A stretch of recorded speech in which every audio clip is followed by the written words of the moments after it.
Everyone, welcome to our YouTube channel Vansh Adhyayan academy. आज हम करेंगे 3.2 एक्सरसाइज के अंदर पैरेलल कौन सी लाइन्स बनती है, कॉन्स्टेंट कौन सी होती है और इंटरसेक्टिंग लाइन कौन सी होती है। स्टार्ट करने से पहले प्लीज वीडियो को लाइक, शेयर एंड सब्सक्राइब करना ना भूलें। चलिए स्टार्ट करते हैं हमारी एक्सरसाइज। क्वेश्चन नंबर फर्स्ट है हमारे पास। हमें क्या बनाना है, अलजेब्रिक इक्वेशन बनानी है और उसको सॉल्व करके दिखाना है। फर्स्ट है जैसे 10 स्टूडेंट क्लास 10, जो 10 स्टूडेंट्स है क्लास 10th के, वो पार्टिसिपेट करते हैं मैथमेटिक क्विज के अंदर। इफ हमें बोल रखा है जो नंबर ऑफ गर्ल्स है is 4 more than the boys, number of boys से 4 ज्यादा है, तो हमें निकाले number of girls, number of boys. Firstly हमने सपोज किया कि नंबर ऑफ बॉयज है जो वो x है, तो नंबर ऑफ गर्ल्स उसने क्या बोला, बॉयज से 4 ज्यादा है, x प्लस 4, यह है हमारे पास। अब इसने बोला टोटल स्टूडेंट है वो 10 थे, जब नंबर ऑफ बॉयज हमारे x है, नंबर ऑफ गर्ल्स बॉयज से 4 ज्यादा है, तो दोनों का सम हमारे पास क्या बनेगा 10। तो x प्लस x कितना बना 2x प्लस में 4 equal to 10, x 2x equal to 4 उधर जाएगा राइट में, माइनस का 2x इक्वल टू 6, x की वैल्यू क्या आ गई 6/2 दैट इज 3।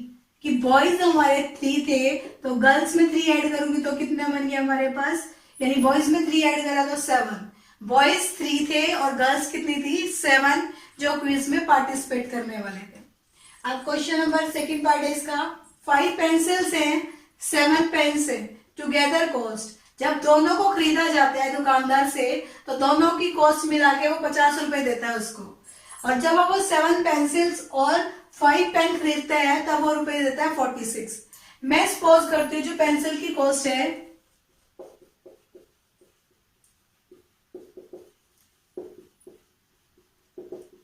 वो x है और पेन की जो कॉस्ट है वो कितनी है y है।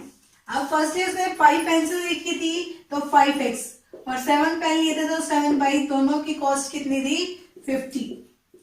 सेकेंडली 5 पेन खरीदे हैं उसने और 7 पेंसिल, तो मतलब 7x प्लस में 5y, आप टोटल कॉस्ट कितनी है 46।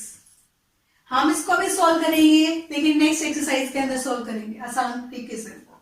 अब हमें निकालनी है दो हमारे पास लीनियर इक्वेशंस होंगी, वो पैरेलल कब होती हैं, इंटरसेक्टिंग कब बोली जाती है या कॉन्सिडेंट कब बोली जाती है, तो हम इसके बारे में डिस्कस करते हैं। फर्स्टली जो हमारे पास दो इक्वेशंस है लीनियर, a1x प्लस में b1y प्लस में c1 इक्वल टू 0 लिख दिया मैंने, a2x प्लस में b2y plus c2 equal to 0। जब हमारे पास इनको डिवाइड करते हैं कि कोफिशिएंट्स को a1/a2 b1/b2 के इक्वल और ये c1/c2 के इक्वल होता है, तो हम इसको बोलते हैं ये कौन सी लाइन्स है, कॉन्सिडेंट्स है। और हम क्या बोलेंगे इसके, infinitely many solution, infinitely many solution exist करते हैं इन लाइंस के। सेकेंड हमारे पास केस होता है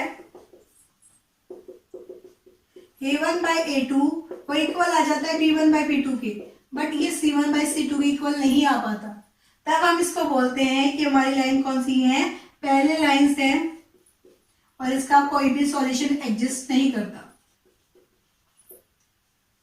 थर्ड हमारे पास होती है इंटरसेक्टिंग लाइंस कब बोली जाती है, जब इनमें किसी का भी रेशियो इक्वल ना हो। हम फर्स्ट दोनों का देखें वो रेशियो इक्वल नहीं आता, तब हम उसको बोलते हैं इंटरसेक्टिंग लाइंस, और इसके अंदर ओनली वन ही सॉल्यूशन एग्जिस्ट करता है।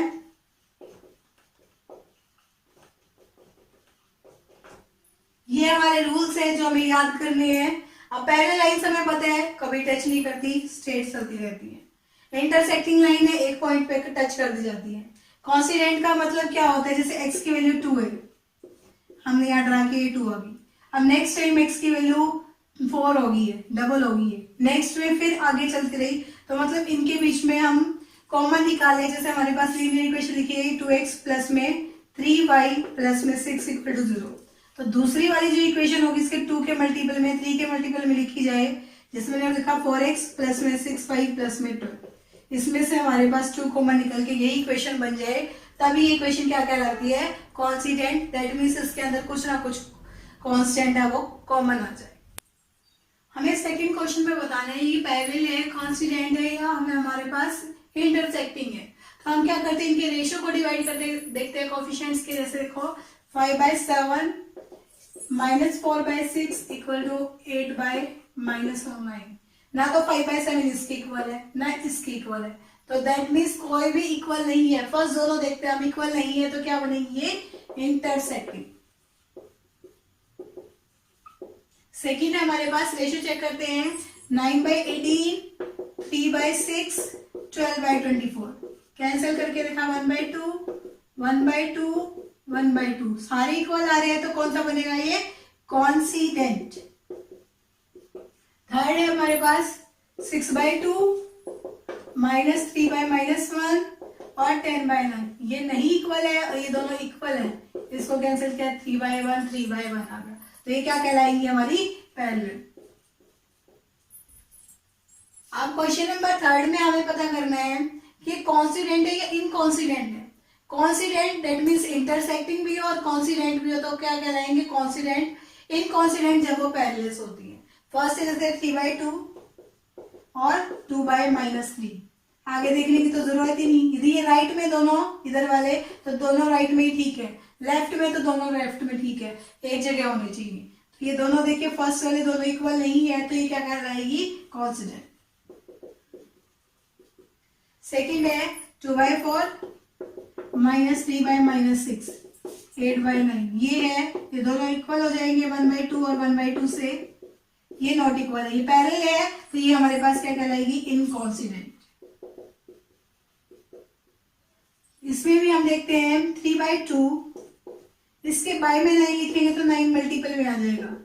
5/3 इंटू में -10 7/14 ये आ गया। तो हमने इसको लिखा 1/3 बन गया, इसको लिखेंगे तो 2। यहाँ ये 1/6 बन रहा है और ये -1/6 बन रहा है और ये 1/2। कोई भी इक्वल नहीं है तो हमारे पास ये इंटरसेक्टिंग है तो क्या बनेगा कॉन्सिडेंट। सिमिलरली हम इसको लिखते हैं 5/-10, 3/-6, 11/-22। सेम कैंसिल होके 1/2 माइनस का 1/2, 1/2 सेम आ रहे हैं तो सारे क्या कहलाएंगे कॉन्सिडेंट। नेक्स्ट है 4/3 इंटू में हमारे पास 2 आया, 2/3 और 8/12। हमने ये देखा क्या आया 2/3, ये वाला देखा 4 टेबल पे 2 पे क्या है 3, सारे इक्वल आ गए 2/3, 2/3, 2/3 तो ये क्या कहलाएंगे कॉन्सिडेंट। हमें यही चेक करना था कि कॉन्सिडेंट है या इनकॉन्सिडेंट। सिमिलरली क्वेश्चन नंबर 4 में भी आपको कॉन्सिडेंट और इनकॉन्सिडेंट चेक करना है। क्वेश्चन नंबर 4 हमारे पास, इसके अंदर भी कॉन्सिडेंट और इनकॉन्सिडेंट चेक करना है। फर्स्ट है जैसे x + y = 5, 2x + 2y = 10। हम रेशियो चेक करते हैं तो 1/2, 1/2 और 5/10 आएगा। 5/10 इसका हमारे पास 1/2 आया तो ये क्या बना कॉन्सिडेंट। सेकेंड है 1/3 बनेगा। नेक्स्ट हमारे पास -1/-3 बनेगा और 8/16। 8/16 को कैंसिल करेंगे 1/2 आएगा, नॉट इक्वल, ये दोनों कैंसिल। तब फर्स्ट दोनों इक्वल है तो हम क्या कहलाएंगे इसे नॉन कॉन्सिडेंट या इनकॉन्सिडेंट हम बोलते हैं। नेक्स्ट है हमारे पास 2/4, 1/में -2, -6/-4 है। अब फर्स्ट दोनों ही इक्वल नहीं है तो क्या कहलाएंगे ये कॉन्सिडेंट। नेक्स्ट है 2/4, -2/-4 और -2/-5। अब इन दोनों का माइनस कैंसिल हो गया, ये दोनों इक्वल हो गए 1/2 और 1/2 बन जाएंगे आपके और ये नॉट इक्वल। फर्स्ट दोनों इक्वल है और लास्ट वाला नहीं इक्वल है तो क्या बनेगा इनकॉन्सिडेंट। अब जब हमारे पास कॉन्सिडेंट बन रहा है तो हमें ग्राफ ड्रा करके देखना है कि हमारे पास कॉन्सिडेंट का ग्राफ कैसे बनता है। जैसे हमारे पास x + y = 5 है और इस इक्वेशन में से हम 2 को कॉमन निकालते हैं तो हमारे पास क्या बन जाएगी x + y = 5। दोनों सेम बन गई ना इक्वेशंस, तो दोनों सेम है, सिर्फ एक ही ग्राफ बनेगा x + y = 5 का। फिर वही हमने क्या करा था कल, x और y का ग्राफ के लिए एक बार x की वैल्यू 0 रख देते हैं, y की वैल्यू 5 आई, एक बार y की वैल्यू 0 रख देते हैं, x की वैल्यू 5 आई। अब ग्राफ ड्रा करते हैं तो हमारे पास कैसा बनेगा, यहाँ पे 1 2 3 4 और ये 5, फिर 1 2 3 4 और ये 5, ये 5 और ये 5 आपस में टच करेगा तो ये क्या बने x + y = 5। हमें ऐसे ही बनाना है। नेक्स्ट है 5th क्वेश्चन हमारे पास, half the perimeter of a rectangular garden, एक रेक्टेंगुलर गार्डन का जो पेरीमीटर है वो हाफ कर दूं। रेक्टेंगुलर गार्डन का पेरीमीटर क्या होता है 2 इंटू लेंथ प्लस ब्रेथ, उसको हाफ करने के लिए बोला तो मैंने 2 से डिवाइड कर दिया। नेक्स्ट हमारे पास ये कैंसिल हो गया। उसने बोला whose length is 4 metre more than its width, यानी हम ब्रेथ है जो हमारे पास गार्डन की यदि बी लेते हैं तो लेंथ कितनी होगी, इससे 4 ज्यादा है तो बी प्लस 4 बन गई हमारे पास। और इसका पेरीमीटर उसने कितना दे रखा है हमारा 36, तो L plus B equal to 36 था। तो एल की वैल्यू हमने क्या डाली है बी प्लस 4, प्लस में बी की वैल्यू कितनी है B equal to 36। b plus B is 2b plus 4 equal to 36। अब हम क्या करते हैं b की वैल्यू निकालते हैं, 2b equal to 36 minus 4। 2b किसके इक्वल आ गया हमारा 32 के, और b की वैल्यू यहाँ से क्या आ गई 16। b के 16 है तो लेंथ कितना आ गया 16 प्लस 4 दैट इज 20। हमें यही निकालना था। अब हमारे पास क्वेश्चन नंबर 6 में उसने बोला है जो हमारे पास एक लीनियर इक्वेशन दे रखी है 2 वेरिएबल्स की, उसके अंदर फर्स्टली हमें बताना है कौन सी लाइन हमारे पास कॉन्स्टेंट बन सकती है। कॉन्स्टेंट क्या मतलब, इससे मल्टीपल में देखूं मैं तो हम इसको लिख सकते हैं 4x प्लस में 6y माइनस में 16 इक्वल टू 0। ये फर्स्ट केस जब हमारे पास कॉन्स्टेंट बनती है। सेकेंड केस जब हमारे पास पैरेलल बनती है, पैरेलल के लिए हमारे पास दोनों केस इक्वल होना चाहिए 4x प्लस 6y, लेकिन लास्ट वाला इक्वल ना हो, इक्वल टू 0। ये रेशो हम काटेंगे तो ये 1/2 और 1/2 बन जाएगा, लेकिन माइनस 8 बाय माइनस 24 करेंगे तो ये 1/3 बनेगा। तब ये पैरेलल के केस में। थर्ड हमारे पास तीनों ही इक्वल ना हो तो हम लिख देंगे 4x प्लस में 9y प्लस में कुछ भी 24 लिख देंगे इक्वल टू 0। तो हम कोई भी एग्जाम्पल अपनी मर्जी का दे सकते हैं। ये कॉन्स्टेंट के लिए है, ये पैरेलल के लिए और ये इंटरसेक्टिंग के लिए। कॉन्स्टेंट के लिए तीनों हमारे पास कुछ मल्टीपल में आने चाहिए, पैरेलल पहले दोनों रेशियो सेम आने चाहिए, इंटरसेक्टिंग में कोई भी रेशियो सेम ना है। क्वेश्चन नंबर 7 में हमें क्या करना है, x minus y plus 1 equal to 0, 3x plus 2y minus 12 equal to 0। इसका ग्राफ ड्रा करके दिखाना है। कितने क्वेश्चन है इसमें? लास्ट है शुरू से होते हैं 7 क्वेश्चन हमारे पास। इसमें हमें क्या देखना है, x minus y plus 1 equal to 0 and 3x plus 2y minus 12 equal to 0। हमें इसका ग्राफ ड्रा करना है। ग्राफ ड्रा करने के लिए हम वही x और y की वैल्यू लेते हैं, x और y। x की वैल्यू मैंने 0 रखी तो y की वैल्यू अपनी 1 आती है। अब y की जगह मैंने 0 रखा तो x की वैल्यू माइनस ऑफ 1 है। सिमिलरली सेकेंड वाले में हमने लिखा x और y को, x की वैल्यू 0 रखी तो y की वैल्यू मेरी 6 आती है, y को 0 रखा तो x की वैल्यू हमारे पास 4 आती है। अब इसके ऊपर ग्राफ ड्रा करते हैं हम। 6 तक गई है, यस 1 2 3 4 5 और 6। ध्यान से जो ये गैप है वो इक्वल होने चाहिए आपके। ये ओरिजिन O है, ये x एक्सिस है, ये माइनस x एक्सिस है, ये y एक्सिस है और ये माइनस y है। माइनस y को हम y डैश भी लिख सकते हैं, x dash x minus x को x डैश भी लिख सकते हैं। यहाँ पे -1 -2 -3 -4 जितना भी लिखा हुआ है, -1 -2 -3 -4 -5 और -6। सिमिलरली ऊपर लिख देते हैं हम 1 2 3 4 5 6। हमें यही तक लिखने थे। अब फर्स्टली यहाँ पे x की वैल्यू -1 है और y की वैल्यू 1 है।